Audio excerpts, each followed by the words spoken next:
Dangerous, very dangerous, because if Anthony Joshua hits him on the chin, he will put him to sleep. Utter madness that he would run the risk of absolutely jeopardizing his life, because he's not a big heavyweight. He's a small heavyweight. He's 5 inches smaller than Joshua. This is a real fight. It should be over in 90 seconds because Anthony Joshua is a legit gold medalist, super heavyweight, crazy athlete, awesome power, and Jake Paul just isn't on that level in any way. And he's not he's undersized. Boxing pros warn that Jake Paul is stepping into extremely dangerous territory by facing Anthony Joshua. They argue that Joshua's knockout power is on a completely different level and that Jake has never experienced anything close to it. Many experts believe the matchup pushes safety limits and could end badly if Joshua lands clean. Gareth A. Davies also cautions that it is improper to let them have a full-on fight due to the circumstances and massive weight difference. Well, as I am with you, there is a danger in this fight. The odds are Joshua's 1-12. Obviously, Jake Paul is 6-1. Yeah, to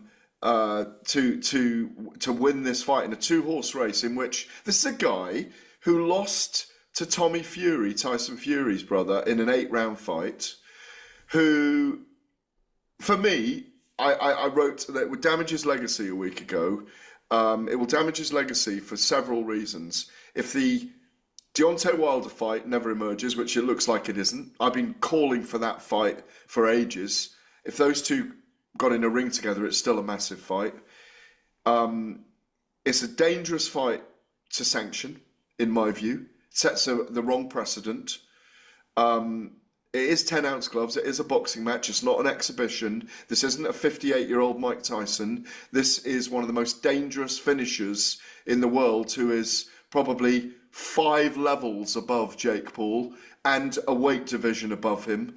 I think it's irresponsible to let those two in a ring together in a proper boxing match. That's my view.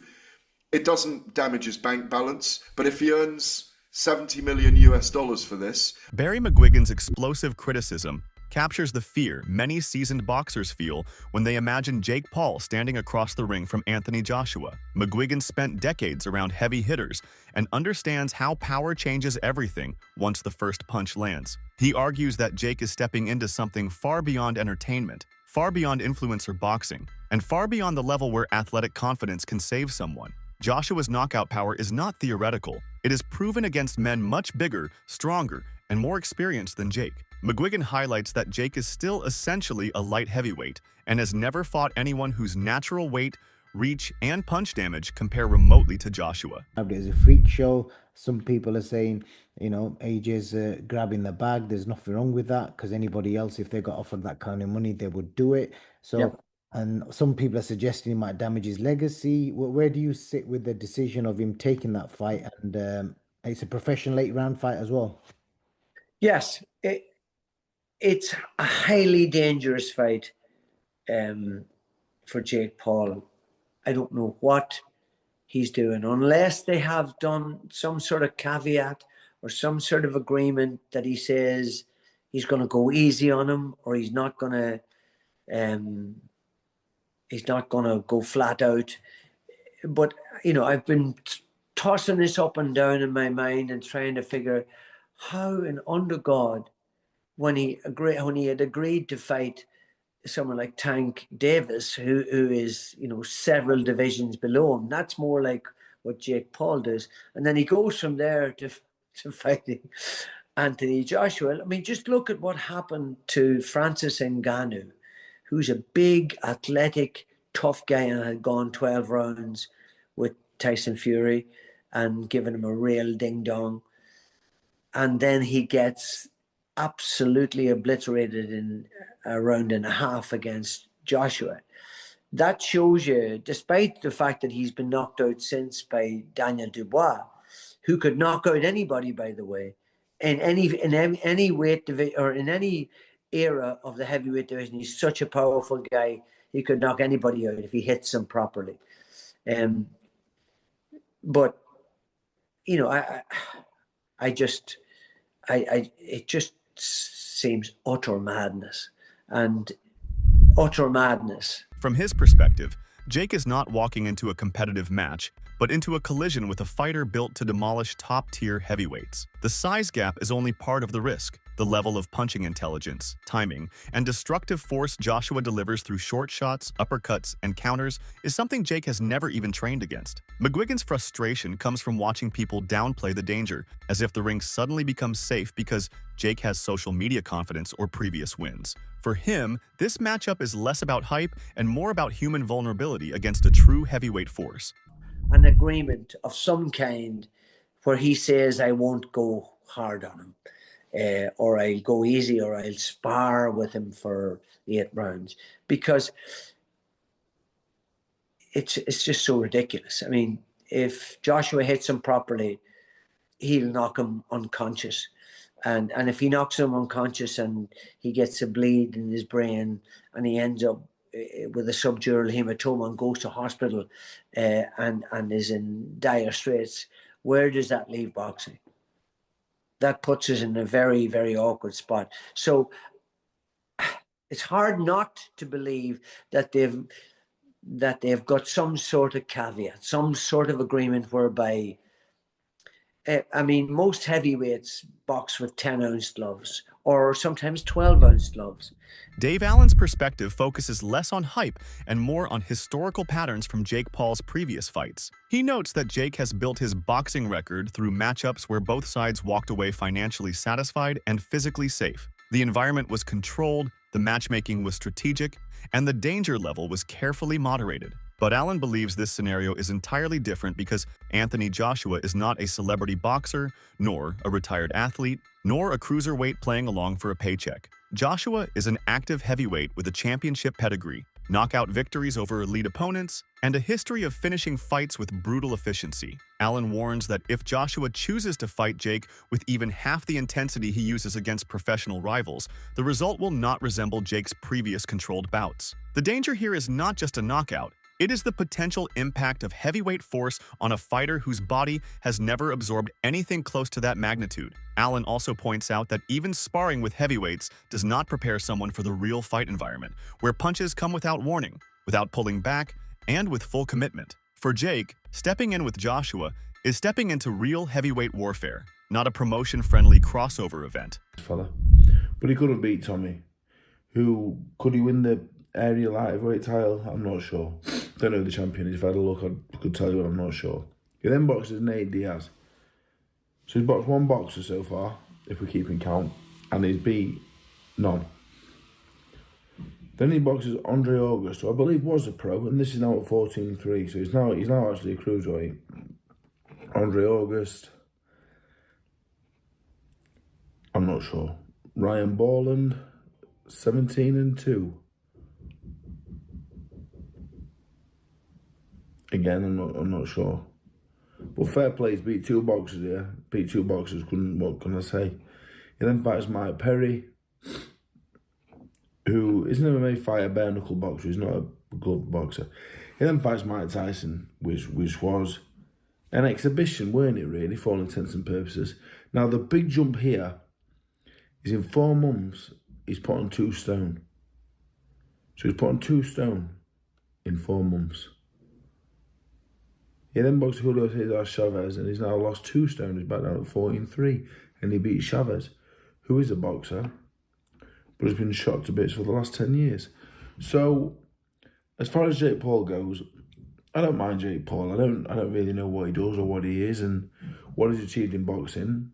I would say fair play. I'd say, you know what, mate, why not? I don't blame him. And the money he's made, amazing, buzzing. If people want to watch him box, great. So he started off boxing, I think a YouTuber or 2, basketball player maybe, was he? Some MMA fighters, and he weren't Ngannou, weren't Cyril Gann, weren't Big Madu can box. He was boxing welterweights, middleweights, max, way past the best.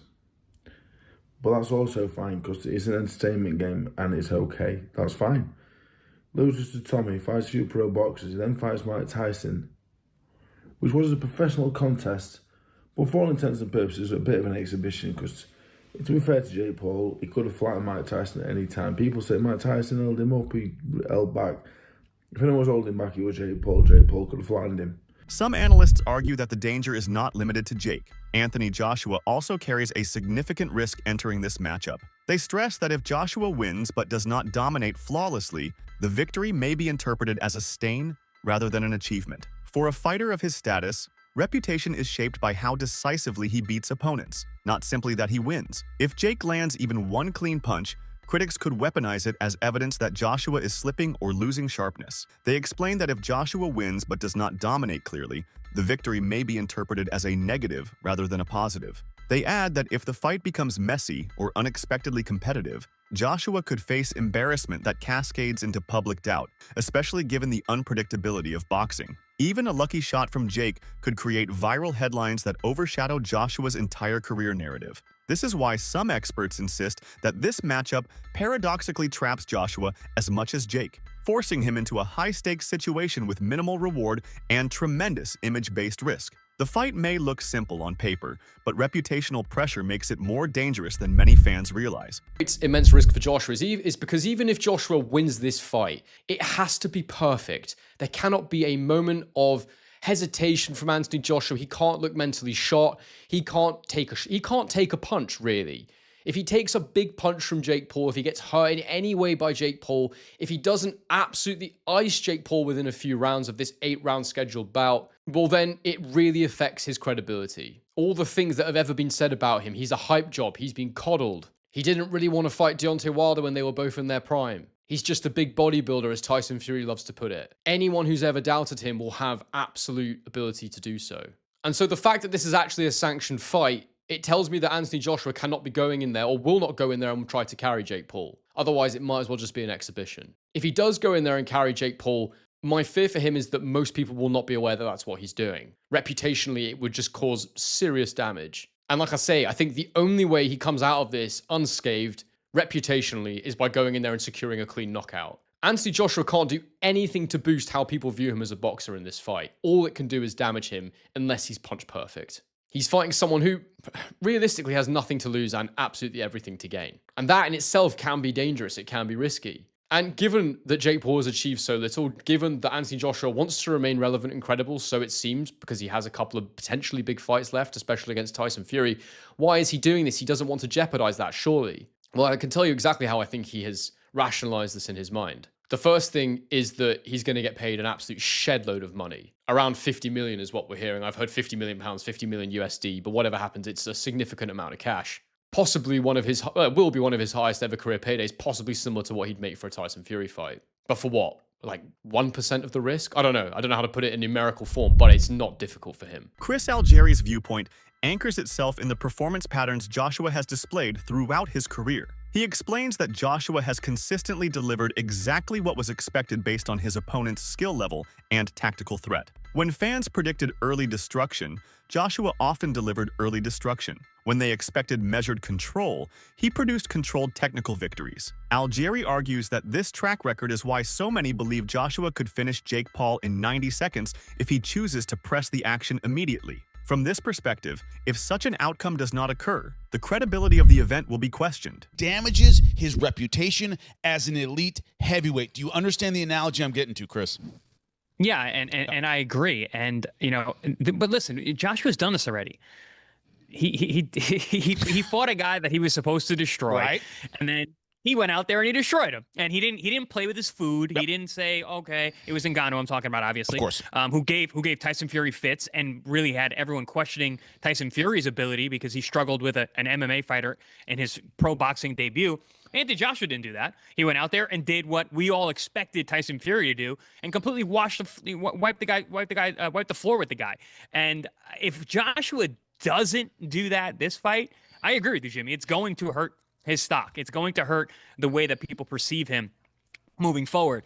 And also, I think, honestly, and if he doesn't go out there and just lay into Jake Paul and end it in the first, if not second round, to me, it's gonna look fishy to me. It's gonna look like this was a setup. This was an exhibition. This wasn't a real fight. If this is a real fight, it should be over in 90 seconds because Anthony Joshua is a legit gold medalist, super heavyweight, crazy athlete, awesome power, and Jake Paul just isn't on that level in any way. And he's not in end.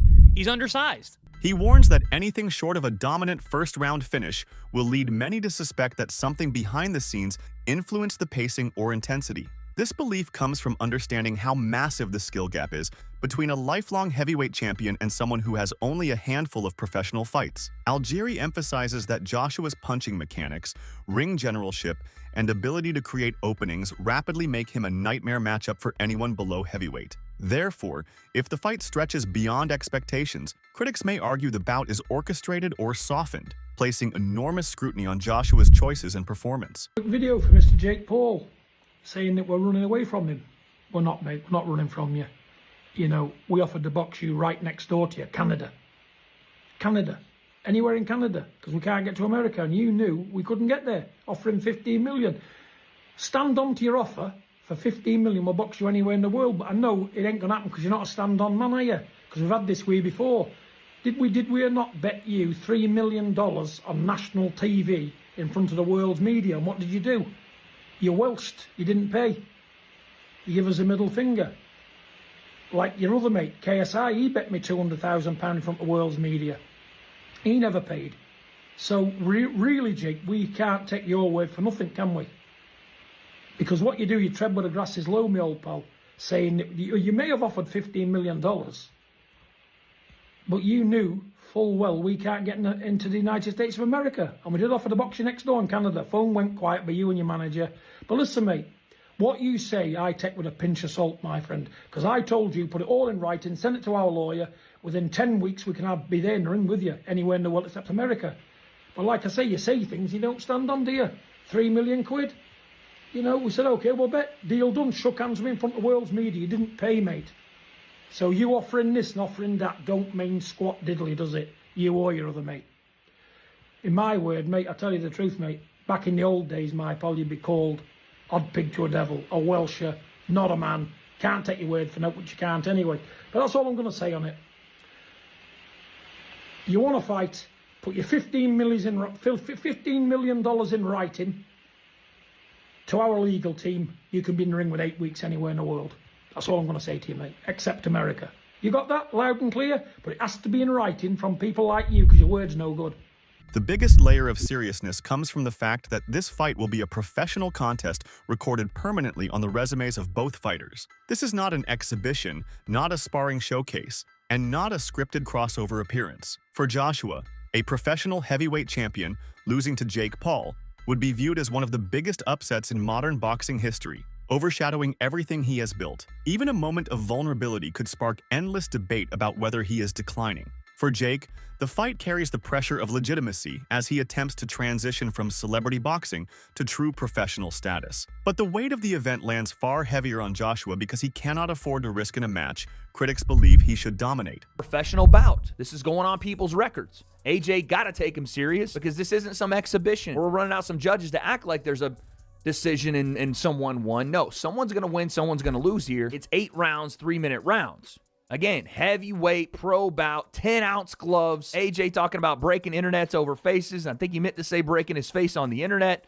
Who knows? Maybe you can do both in the big 2025. But then you have the weight limit, 245 pounds. And people are automatically going to go, oh, God, here's the thing. Oh, here's the thing in the contract. No, stop all that. And I'm going to go on a rant in a second for all the people that thought this was fake, for all the people that thought that Jake wouldn't do this, for all the people that thought he was scared. I'm going to go on that rant in a second. But, okay, yes, 245 is a weird number because Jake has already fought at heavyweight. He fought Mike Tyson at 220-something. But again, I understand it a little bit. We're on short notice here. You don't want to have a Tyson Fury type situation, which AJ would never be 290 coming in here. Analysts argue that the permanence of the result magnifies every second of the bout, turning it from entertainment into a career-defining gamble. Because the fight is officially sanctioned, both fighters must approach it with full seriousness, making the stakes higher than any influencer matchup before this. With reputations, records, and long-term legacies on the line, this bout transforms from a crossover attraction into a high-pressure professional commitment for both men. I know things have changed since this time period, but this was in 2017. AJ was the heavyweight world champion. Jake was on red carpets for Bizarrevarks on the Disney Channel, looking like every fuckboy that came out of the Vine era. This shouldn't be the reality that we're living in. Now, I've sat here and I've asked myself over and over and over, you know, what's the upside for Jake here? What's the upside? Because he can make money with everybody, right? Jake can make money fighting Gervonta Davis. He can make money fighting freaking Ryan Borland and Andre Agassi. He can make money fighting Mike Tyson and Julio Cesar Chavez Jr. And I'm just asking myself, what would... Stop asking me 267 million. Okay, yeah. If that's a real number, there's no context there. I don't know if that's referring to something else, but if Jake is getting paid $267 million. That's it for today's video. Stay tuned until next time.